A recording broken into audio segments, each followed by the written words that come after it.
खुद को सुपरमैन समझने वाले अमेरिका के राष्ट्रपति डोनाल्ड ट्रंप की एक डांट में ही अकड़ छूट गई और इस डांट ने न सिर्फ ट्रंप से माफी मंगवाई बल्कि उनको इतिहास भी पढ़ा दिया।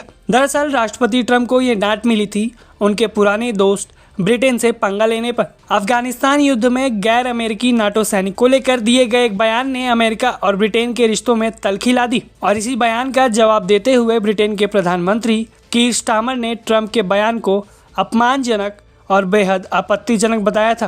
अब स्टारमर के जवाब के बाद अमेरिकी राष्ट्रपति डोनाल्ड ट्रंप ने अपने बयान से यू टर्न मार लिया है और जहां पहले ट्रंप ब्रिटेन के सैनिकों पर फ्रंटलाइन से पीछे रहने की बात कर रहे थे, वहां अब ट्रंप ब्रिटिश सैनिकों की खुलकर तारीफ कर रहे हैं। खुद के social media platform truth social पर ट्रंप ने पोस्ट साझा करते हुए लिखा, यूनाइटेड किंगडम के महान और बेहद बहादुर सैनिक हमेशा संयुक्त राज्य अमेरिका के साथ रहेंगे। अफगानिस्तान में 457 सैनिक शहीद हुए, कई गंभीर रूप से घायल हुए और वे सभी महानतम योद्धाओं में से थे।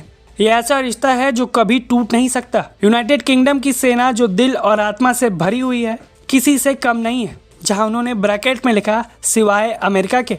हम आप सभी से प्यार करते हैं और हमेशा करते रहेंगे। राष्ट्रपति डोनाल्ड जे ट्रंप। ये पूरा मामला उस वक्त शुरू हुआ जब अमेरिकी राष्ट्रपति डोनाल्ड ट्रंप ने स्विट्जरलैंड के दावोस में एक इंटरव्यू दिया, जिस इंटरव्यू के दौरान उन्होंने नाटो देशों की भूमिका पर सवाल उठाए थे। अपने बयान में उन्होंने कहा, उन्हें भरोसा नहीं कि जरूरत पड़ने पर नाटो देश अमेरिका की मदद करेंगे। गैर अमेरिकी नाटो देशों ने भले ही अफगानिस्तान में सैनिक भेजे हों, लेकिन वे अग्रिम मोर्चे से पीछे ही रहे। ट्रंप के इस बयान के बाद से आक्रोशित ब्रिटिश प्रधानमंत्री कीर स्टारमर ने डाउनिंग स्ट्रीट से जारी एक वीडियो संदेश में अफगानिस्तान में शहीद हुए 457 ब्रिटिश सैनिकों को श्रद्धांजलि दी और ट्रंप को सीधा संदेश भी दिया था। आप खुद देखिए उन्होंने क्या कुछ कहा था।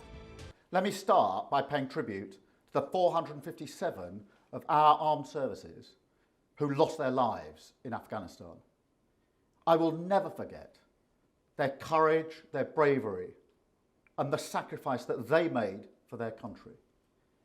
There are many also who were injured, some with life-changing injuries. And so I consider President Trump's remarks to be insulting and frankly appalling.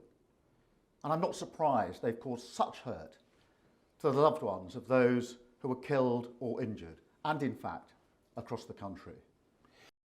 Well, I've made my position clear, and what I say to Diane is if I had misspoken in that way or said those words, I would certainly apologise, and I'd apologise to her.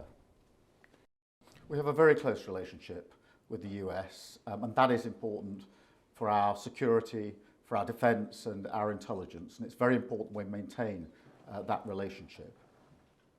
But it is because of that relationship that we fought alongside the Americans for our values in Afghanistan, and it was in that context that people lost their lives or suffered terrible injuries, fighting for freedom, fighting with our allies for what we believe in.